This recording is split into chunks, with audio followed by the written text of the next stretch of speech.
So I always think of myself not as a straight figurative painter, but like a narrative formalist, which means I need the paint, the materiality of the paint to work as hard as the image is going to work, to kind of like, they need to go hand in hand. The content, the materiality need to go hand in hand to create the painting and what it is trying to be. And so the paint itself is trying to tell a story with how it's painted, the texture, the brush stroke, the gesture of the paint moving within a certain shape, right? And so to me, that's even more important than creating the image. And if it's just image based, I'm not really interested in that. I'm more interested in the paint doing the heavy lifting rather than the thing it's trying to be. So if I paint a face, it's more of like, okay, how is this texture being defined with the medium? How is it being defined with the mark making? How the colors interact with each other to create that tension. And I also think about residue in the painting, where everything is trying to be something that is a residue of a reality. So it's kind of like, yes, this is a shirt, but it's not adhering to any kind of specific reality. It's not trying to adhere to any truth. It's more of a feeling of something. It's like, yes, these are pants, but do they really function as something that's going to kind of mimic that reality? No, they're not, because it's just paint. And the way the paint works and to create this artifice, I'm really interested in. And I'm really interested in these artificial components trying to make up a reality. I think like, I really like the idea of storytelling, but I don't like the idea of giving everything away at the same time. So yes, it's narrative. There is some background there. There is something that we all share in experiencing these things that pertains to all of our reality. But in the same way, this is my choice to kind of talk about these things where it's like, oh, I'm talking about a body. I am talking about the feminine. I'm talking about eroticism, but the eroticism is devoid of sex, or the feminine is devoid of kind of sex as well, you know, as gender. And I think that's really important to me, that the paint does the heavy lifting in that. It's kind of the philosophy itself. It builds up the world and it makes you kind of have to believe in whatever reality I'm selling you. When I talk about reality, I think about something tangible. I think about the tactile quality of something that's like, you know, gestural. And so it's important that, again, these women are represented and they have a story, but they also have this materiality that kind of is the stamp. You know, it's kind of the thing that seals them into like their stories.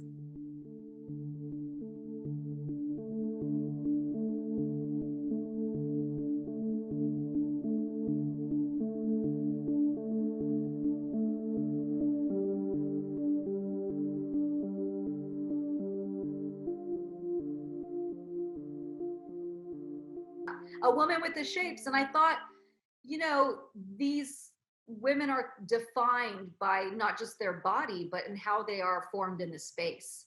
Mm-hmm. And so, yes, they're a fact. They are a fact in the paintings. They are immovable. And this is what I love about painting. It's kind of like a time machine. They are stuck in their gestures. They are stuck in these particular shapes that they have decided to, you know, reside in and stop at. They're not moving. They're not going anywhere. They're not doing anything beyond their pose. And I think the difference with this show and the other work that I've done, I've allowed them to kind of have more of a distinct personalities. These women were very specifically designed to have their own experiences.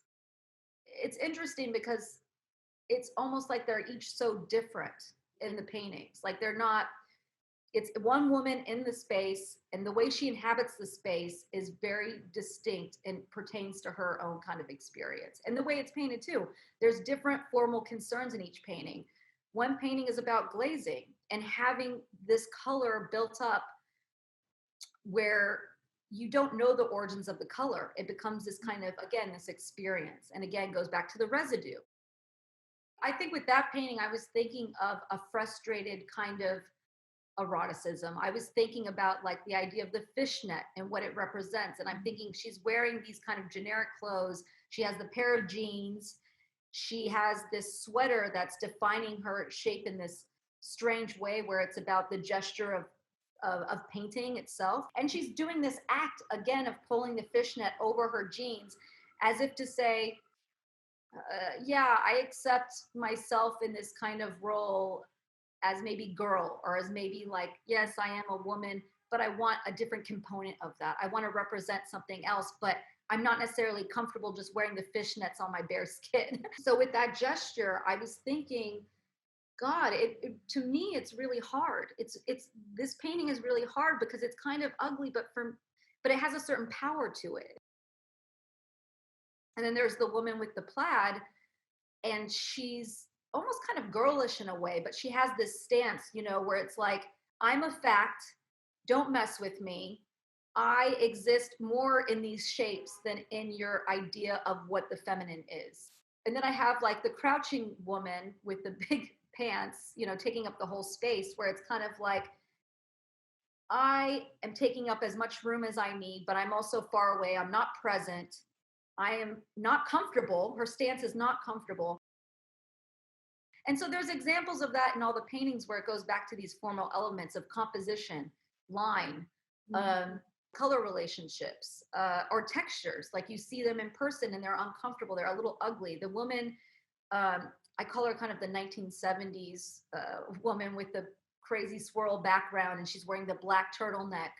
You look in person, and a lot of that is molded texture. So that happens when there's too much medium. So it's like a lot of gauchid.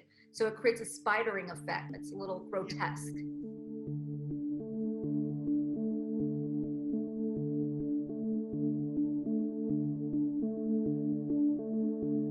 I was thinking of very specific kind of experiences with each painting. And it's interesting. I mean, I think maybe seeing them as a whole, you'll get kind of like my stance, how I feel about exploring femininity in painting. They have this certain sexuality, but the viewer is not allowed to participate in it. Therefore, it's really their own. And I have painted women for a long time now, just because I feel like I don't know if I've represented them yet in a way I find truly convincing. And I'm constantly exploring that in each new body of work.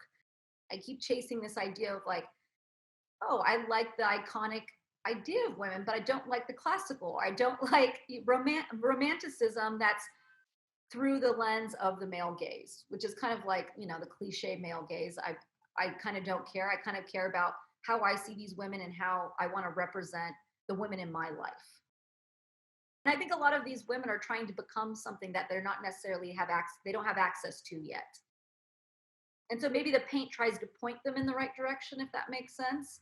It's trying to give them that strength where there's still that vulnerability. There's still something that's not quite figured out. And that's why the figures are looser and their faces are not, some of them are more defined than others, but it has that kind of idea of falling apart, but while trying to become something that's very solid.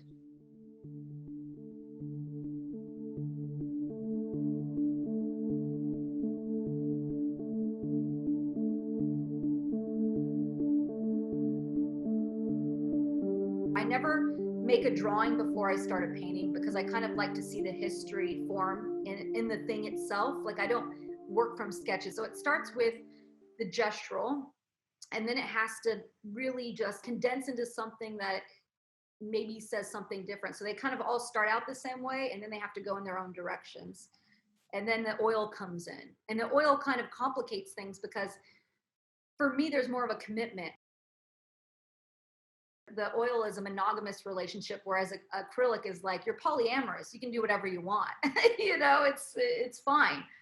But again, with the kind of trajectory of classical painting, I wanted to adhere to it in a way. I wanted to honor it, but also kind of move it along with the images. And I think that goes back to like the narrative formalism, where it's like, okay, how do I use these tropes to represent the idea of this new woman or this new thing that is stronger than it's been projected in the past?